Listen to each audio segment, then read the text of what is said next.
అల్లాడిన పొలాలు అడుగంటిన జలాలు, అల్లాడిన పొలాలు అడుగంటిన జలాలు, గొల్లుమంటూ గోసరిల్లె రైతు గోస చూసినాడు. అది గది గదిగో బయలెల్లినాడుగా మన కేసీఆర్ సారు పేదోళ్ళ తోడుగా. అది గది గదిగో బయలెల్లినాడుగా మన కేసీఆర్ సారు పేదోళ్ళ తోడుగా. 70 ఏళ్ళ శిఖరం పెప్పులిలా గర్జిస్తూ అదిగదిగదిగో బయలెల్లినాడుగా మన కేసీఆర్ సారు పేదోళ్ళ తోడుగా.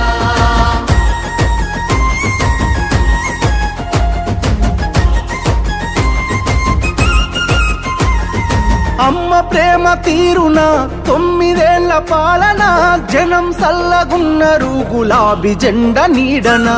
జనం సల్లగున్నరు గులాబీ జెండ నీడనా. కంటికి రెప్పోలే కేసీఆర్ కాపుగాసెనా, కూలినాలి పేద జనం తలెత్తుకొని బతికెనా. కూలినాలి పేద జనం తలెత్తుకొని బతికెనా. మల్లా పచ్చని పల్లెను కరువు గమ్ముకున్నదని కరువెక్కిన గుండెతోని బయలెల్లే కేసీఆర్. అది గది గదిగో బయలెల్లినాడుగా మన కేసీఆర్ సారు పేదోళ్ళ తోడుగా. అది గది గదిగో బయలెల్లినాడుగా మన కేసీఆర్ సారు పేదోళ్ళ తోడుగా. టిఆర్ఎస్ పుట్టిందే తెలంగాణ కోసం, తెలంగాణ ప్రయోజనాల కోసం. నేను బతికున్నన్ని రోజులు తెలంగాణ ప్రజలకు మంచి జరగడం కోసం పోరాటం చేస్తే తప్ప నోరు మూసుకొని కూర్చోను అని చెప్పి నేను మనవి చేస్తా ఉన్నా.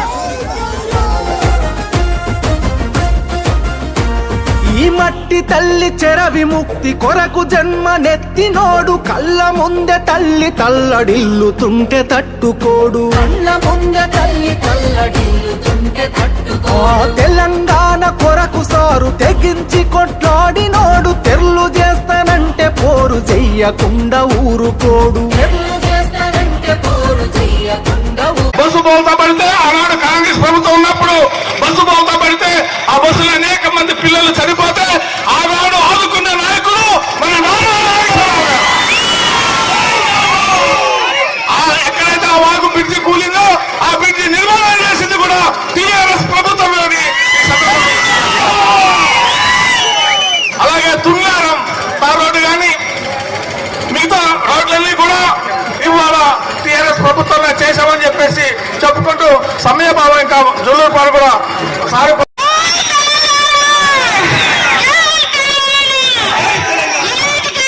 13వ తారీఖున కారు గుర్తుకు ఓటేసి నామా నాగేశ్వరరావు గారిని గెలిపించండి.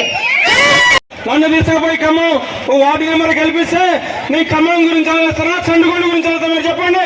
నేను చండుగొండ గురించి ఆలోచిస్తా. మరియు మన పక్క జిల్లా కూడా కాదు, ఆపోయి జిల్లా వ్యక్తికి కాంగ్రెస్ పార్టీ టికెట్ ఇస్తే రేపు వరంగల్ గురించి ఆలోచిస్తా. మన ఖమ్మం పార్లమెంట్ అందరూ తెలుసు కాబట్టి ఇవన్నీ వివరాలు మరి నామగారు మాట్లాడతారు. ఎందుకంటే ఇక సార్కి ఇంకా టైం ఉంది, జూలూరు పాలలో కూడా మీటింగ్ ఉంది మనకి. ఎందుకంటే 10 వరకే ఛాన్స్, ఇక్కడ నుంచి మళ్ళీ 6 గంట 10 గంట పడుతుంది ఇక్కడికి వెళ్ళడానికి. కాబట్టి మీరందరూ క్షమించారు. ఎందుకంటే మీరు పోయినసారి ఏం చేసింది తెలియదు, కానీ ఇప్పుడు కారు గుర్తు మీద నామగారిని కంపల్సరిగా మనం అక్క చెల్లెలు, తన్నదమ్ములు, తండ్రులు అందరూ ఓటేయాలని కోరుకుంటున్నాం. ఎందుకంటే మరి మీకు అందరూ ఎక్కువగా మీరు మన ఇక్కడ కారు గుర్తు ఏర్పాటు చేయాలని కోరుకుంటున్నాను. ఎందుకంటే మీకు ఈ నియోజకవర్గంలో నేను ఏ ఊరు ఏది వెళ్ళింది కూడా మీకు తెలుసు కాబట్టి ఆ రకంగా మన నామగారు అన్ని వివరాలు మీకు మాట్లాడతారు, అన్ని వివరాలు చెప్తారని కోరుకుంటూ, మన రాష్ట్రాన్ని మన నాయకుడు కేసీఆర్ గారు పాలించారు. అప్పుడు మన నాయకుడు పాలించేటప్పుడు పేదలకి, బడుగు బలహీన వర్గాల వారికి, రైతులకి ఎవరికి కూడా ఇబ్బంది లేకుండా భారతదేశంలో ఏ రాష్ట్రంలో లేనటువంటి ఎన్నో పథకాలు మన నాయకుడు కేసీఆర్ గారు పెట్టాడు. పథకాలు పెట్టే కాకుండా ప్రతి పథకం కూడా ప్రతి ఇంటికి చేరుకునే విధంగా ఆ విధంగా చేశారు. ఇప్పుడే వెంకటరెడ్డి గారు అంటే పైకి ఎక్కలేకపోయారు, అందు గురించి కింద నుంచి మాట్లాడారు. వారు 2-3 మాటలు చాలా మంచి మాటలు మాట్లాడారు. సీఎం రిలీఫ్ చెక్కులు, కళ్యాణ లక్ష్మి చెక్కులు, ఇది పేదవాడికి అందేటువంటి చెక్కులు. ఇంతకు ముందు పేదవాడికి ఇవ్వాల్సినటువంటి కళ్యాణ లక్ష్మి కానీ, పేదవాళ్ళకి ఇవ్వాల్సినటువంటి సీఎం మనకి రాలే. పాత ఏదైతే మేము పెట్టినో అవన్నీ కూడా వాళ్ళు తొక్కి పెట్టారు, అవి కూడా ఇవ్వట్లేదు. నిజంగానే కనుక వీళ్ళకి పేదల మీద ప్రేమ ఉంటే పేదలకి చెందాల్సినటువంటి రూపాయిని కూడా రాకుండా అడ్డు తగ్గుతున్నారు. అదేవిధంగా చూసినట్టయితే రైతుల విషయంలో కూడా మోసం చేశారు, పేదల విషయంలో కూడా మోసం చేశారు. ఇవన్నీ కూడా మీరు గమనించాల్సిన అవసరం ఉన్నది. మొన్న పెద్ద పొరపాటు జరిగిపోయింది. మన నాయకుడు రైతుల గురించి రైతు బంధు ఇచ్చిండు, 24 గంటల కరెంట్ ఇచ్చిండు, రైతుకి ఏమాత్రం ఇబ్బంది లేకుండా మరి ఇన్సూరెన్స్ ఇచ్చిండు. ఏదన్నా కనుక రైతుకి ముఖ్యంగా రైతు పండించిన పంట కూడా మళ్ళా దాన్ని కొనే వరకు కూడా మన నాయకుడు అన్ని సౌకర్యాలు ఇచ్చిండు. ఆ విధంగా భారతదేశంలో ఏ రాష్ట్రంలో కూడా లేదు. అదేవిధంగా పథకాలు కూడా బ్రహ్మాండమైన పథకాలు పెట్టిండు. గ్రామాలను బ్రహ్మాండంగా అభివృద్ధి చేసుకున్నాం, పట్టణాలను బ్రహ్మాండంగా అభివృద్ధి చేసుకున్నాం. ఒకటి రెండు కాదు, ఇంటింటికి తాగునీరు తీసుకు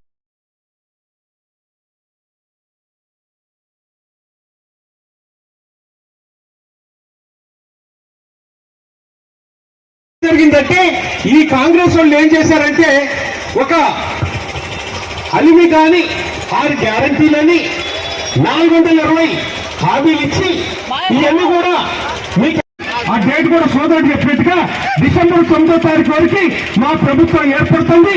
మా ప్రభుత్వం ఏర్పడగానే ఈ 6 గ్యారంటీలు మొత్తం ఇస్తానని చెప్పారు. ఇప్పుడు కల్లా మనకి ఎన్నికలు వచ్చినాయి. ఆ ఎన్నిక అయిపోయింది. ఆ ఎన్నికల మాయ మాటలతోని మోసం మాటలతోని వాళ్ళు గెలిచిన తర్వాత ఇప్పుడు మళ్ళా పార్లమెంట్ ఎన్నికలు వచ్చినాయి. పార్లమెంట్ ఎన్నికలు వచ్చినప్పుడు ఏం చెప్తారు?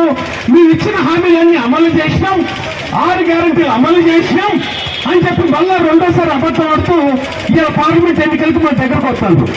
ఇక నేను అక్క చెల్లెలకి అన్నదమ్ములకి మీ అందరూ కూడా చెప్తానా, నేను ఒక రైతు బిడ్డని, నేను ఖమ్మం బిడ్డని. ఇంతకుముందు వెంకటరెడ్డి గారు ఒక చక్కని మాట చెప్పారు. ఆ ఎక్కడోడు వచ్చిండు మనం అంటే ఈ 25 సంవత్సరాల నుంచి ఇక్కడ ఉన్నట్టు నామగారు కావాలా లేకపోతే బయటోడు కావాలని వారు కూడా వివరించారు. ఇక్కడ మిమ్మల్ని కోరుకున్నది ఏంటంటే ఇంత పెద్ద ఎత్తున అన్ని చేసేటువంటి మన నాయకుల్ని వదిలిపెట్టడం మన ప్రభుత్వం ఈ ప్రభుత్వం రావటం జరిగింది. ఇప్పుడు మళ్ళా ఓట్లకు వస్తున్న వాళ్ళని ఇవాళ నేను చెప్పే ప్రతి మాట వాళ్ళు ఏదైతే చెప్పిండ్రో, వాళ్ళు ఏదైతే రాసిండ్రో కాంగ్రెస్ వాళ్ళు అదే మీకు చదివి వినిపిస్తా. అది కనుక కరెక్టా కాదా మీకు తెలుస్తుంది. కానీ ఇప్పుడు మట్టికి టీవీలలో మైకుల ముందు మట్టికి తప్పని చెప్తున్నారు. ఇది వాళ్ళు కాంగ్రెస్ వాళ్ళు ఇచ్చినటువంటి గ్యారంటీలు. ఈ గ్యారంటీలు 420 హామీలు. ఈ మొదటి గ్యారంటీ వీళ్ళు ఇచ్చింది ఏంటంటే మహాలక్ష్మి పేరు మీద ప్రతి మహిళకు కూడా ప్రతి నెల మా గవర్నమెంట్ రాగానే డిసెంబర్ 9వ తారీఖు తర్వాత 2500 రూపాయలు ప్రతి మహిళకి ఇస్తామని చెప్పింది. నేను అక్క జిల్లాలో అడుగుతున్నా, మీ అకౌంట్ లో డబ్బులు వచ్చినాయా? అంటే మహిళా సోదరులకి అందరూ కూడా ఈ కాంగ్రెస్ వాళ్ళు ఈ ప్రభుత్వం 12,500 రూపాయలు మీకు బాకీ ఉన్నాడు. ఇవాళ మీ ఊరు వచ్చి మళ్ళా ఎంపీ టికెట్ మీ యొక్క ఓటు గురించి అడిగితే బిడ్డ ఆల్రెడీ నా దగ్గర 12,500 బాకీ పడ్డాం అని నిలదీయండి. అక్క జిల్లాలందరూ కూడా నిలదీయాలా? ఇది పార్టీని ఖచ్చితంగా అంటే బిడ్డ ఒకసారి మోసం చేసినాం వాళ్ళు రెండోసారి కూడా మోసం చేయడానికి వస్తారా? ఈ లెక్క నాకు 12,500 రూపాయలు ప్రతి మహిళా సోదరులకు బాకీ ఉన్నాం, ఆ బాకీ దమ్మని చెప్పి మహిళా సోదరులను నిలదీయాలా? అదేవిధంగా రెండో గ్యారంటీ ఏమంటాడు? రెండో గ్యారంటీ రైతు భరోసా ప్రతి ఏటా రైతులకు కౌలు రైతులకు ఎకరానికి 15,000. ఇది రెండో గ్యారంటీ. ఈ రెండో గ్యారంటీ కౌలు రైతులు కొట్టండా? మన రైతులకందరూ 15,000 ఇచ్చిందా? ఇది మనం ఇంతకుముందు 10,000 బ్రహ్మాండంగా ఒక వారంలో టక్న ఎప్పుడు టింగ్ అని మన సెల్ ఫోన్లన్నీ మోగాయి బ్రహ్మాండంగా మనకు వచ్చేది. ఇప్పుడు వీళ్ళు వచ్చి 5 నెలలు అయింది.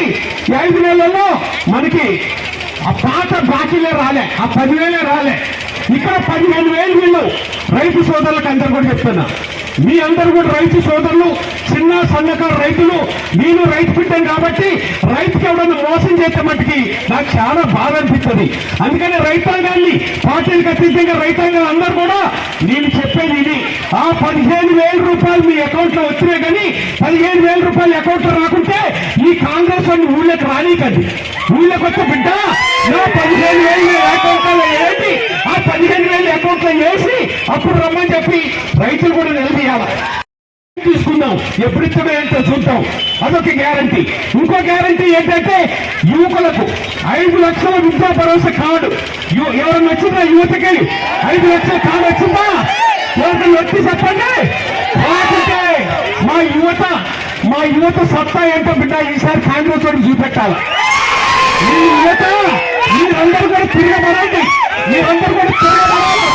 ఏదో మోసం చేసి కొడతానికి తప్పించుకోవాలని చూస్తున్నా, ఇక దొరికినా బిడ్డ నీ మొడ పట్టుకుంటామని చెప్పేసి ఒకక్కడు కాంగ్రెస్ పట్టుకోవాలా, యూత్ అంతా కూడా ముందుకు రావాలా. ఇక అంతేకాదు ఎవరిని వదిలిపెట్టలే. ఆఖరికి ఏంటంటే పెన్షన్ ఇస్తండి. అంతకుముందు కాంగ్రెస్ వాడు ఉండగా 200 రూపాయలు పెన్షన్ వచ్చింది. మన నాయకులు వచ్చినాక అది 200 2,000 చేసింది. 2,000 చేసింది బ్రహ్మాండంగా పెన్షన్ ప్రతి నెల కూడా. మీరేం చేసింది? ఇది 6వ గ్యారంటీ. ఈ 6వ గ్యారంటీ ఏం చెప్తారంటే 4,000 రూపాయల పెన్షన్ వచ్చింది. 5 నెలలు అయింది. 4,000 కాదు కదా, మాకు వచ్చే 2,000 ఒక నెల పోషణం, అదొక 2,000. 12,000 రూపాయలు వీళ్ళకి బాకీ పడ్డాడు. ఇది నేను చెప్పేది నిజమా కాదు? షాదీ ముబారక్ 1,116,000 రూపాయలు ఇస్తుంటే దానికి రానుడు ఒక తులం బంగారం ఇస్తున్నారు. ఇక ఇంట్లో మా మహిళా సోదరులు బిడ్డ కనుక పెళ్లికుంటే పోనీ నేను ఒక్కసారి ఆధార్ మాంసాలు ఒకటే మళ్ళీ అక్కడికి పోయి ఓట్లు వెళ్తే మీరు ఆ తులం బంగారం దేవుడు ఇప్పటికీ ఈ 5 నెలల్లో దగ్గర ఒక 1,00,000 పెళ్లిళ్ళు అయినాయట. ఆ 1,00,000 కానీ మీ ఊళ్ళో ఎన్ని పెళ్లి లేదో ప్రతి ఊరికి తెలుసు. మీ ఊళ్ళో ఎన్ని పెళ్లి లేదో తెలుసు కదా. మీ ఊళ్ళో ఒక పెళ్లిన సీజనే కాబట్టి ఈ 5 నెలల్లో అయిపోయినాయి. అయిపోతే ఇప్పుడు మీరు ఏం చేయాలా? మీరే నా అక్క చెల్లెళ్ళకి చెప్తానా, మిమ్మల్ని అన్ని విధాలు మోసం చేశాం కాబట్టి 10 పెళ్లిళ్ళు పెట్టులాలు బంగారం పట్టాలని ఏ ఊరికి ఆ ఊరికి నిలదీయండి. అంతేకాకుండా ఆఖరికి వచ్చేసరికి ఈ రైతులందరూ కూడా కేసీఆర్ పక్కన ఉన్నారు. ఈ రైతులు మళ్ళీ దెబ్బ కొడదామని చెప్పి పక్కన ఏమన్నాడు? ఇది కూడా ఇది ఏదైతే రాసిందో అదే చెప్తున్నా, నేనైతే తప్ప మీకు ఏ రోజునైతే ప్రభుత్వం ఏర్పడుతుందో ఆ రోజు నేను సంతకం పెడతా పడిపోతే అన్నాడు. ఈ 2 లక్షలు వచ్చినాయా? ఇవి కాకుండా ఆటో డ్రైవర్లని మోసం గుర్తు చెప్పాలంటే కాంగ్రెస్ కి గుర్తు చెప్పాలంటే కారు గుర్తుకు ఓటేయాలా, కారు గుర్తుకు ఓటేయాలా. ఏమక్కర్లేదు, నీ చెప్పింది నీ చెప్పింది ఎక్కడా? మీ తరఫున పోరాడతాం. వీళ్ళని మెడ వంచాలంటే ఖచ్చితంగా కూడా కారు గుర్తుకు ఓటేయాలా.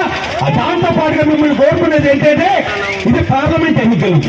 ఈ పార్లమెంట్ ఎన్నికల్లో పోయినసారి పార్లమెంట్ ఎన్నికల్లో బ్రహ్మాండంగా నాకు మెజార్టీ ఇచ్చిండ్రు.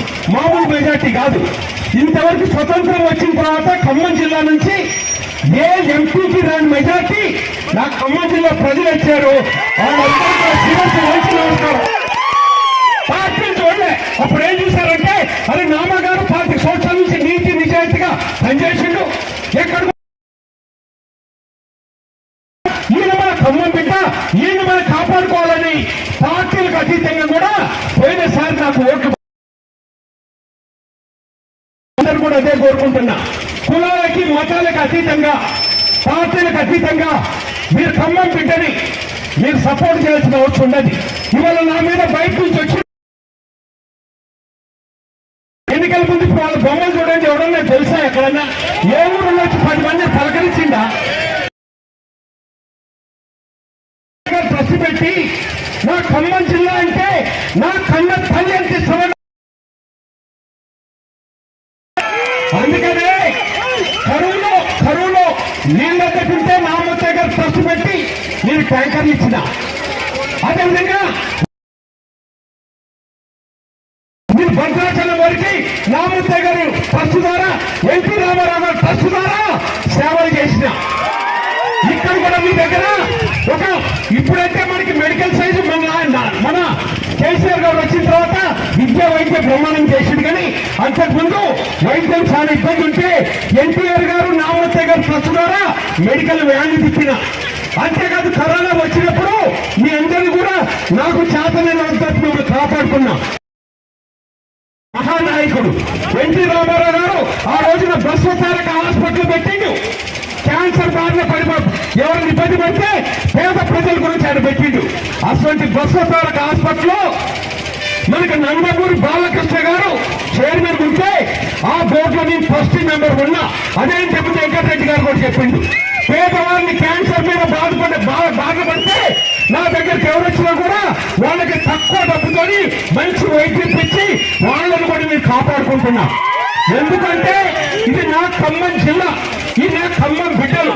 అందుకోసం అది మీకు అందరు కూడా మిమ్మల్ని చివరిగా కోరుకునేది. ఇంకొక మీటింగ్ ఉంది, లేకపోతే ఇంకా మాట్లాడాలని నాకుంది. అందుకని మిమ్మల్ని చివరిగా కోరుకునేది ఏంటంటే నా గుర్తు కారు గుర్తు మొదటి నెంబర్లోనే ఉంటుంది. మన ఎప్పుడు నెంబర్ 1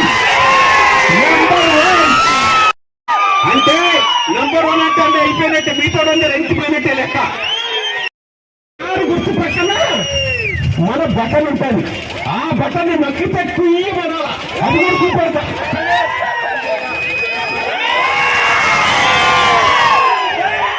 ఆ బటన్ నొక్కి కుయ్యమన్నదాకా ఆ బటన్ నొక్కండి. మొదటి ఎక్కడ కన్ఫ్యూజ్ కాకూడదు. నేను చెప్పినన్ని కూడా ఊళ్ళల్లో చర్చ పెట్టండి. చర్చ పెట్టి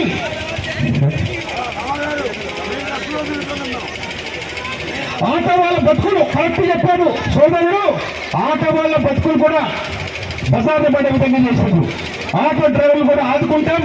వాళ్ళకి ఖచ్చితంగా కూడా ఇంకేదో డ్రెస్సులు కూడా కావాలని అంటున్నారు. అదేవిధంగా ఆ రోజున ట్రస్ట్ ద్వారా డ్రెస్సులు వచ్చినాయట. ఆ సోదరుడు ఏంటంటే నాకు ఆటో వాళ్ళని కూడా మీరు ఆదుకున్నారు, మాకు కూడా మీ నామముత్తయ్య ట్రస్ట్ ద్వారా డ్రెస్సులు పంపించారు అని అన్నారు. వారికి ప్రత్యేకంగా ధన్యవాదాలు.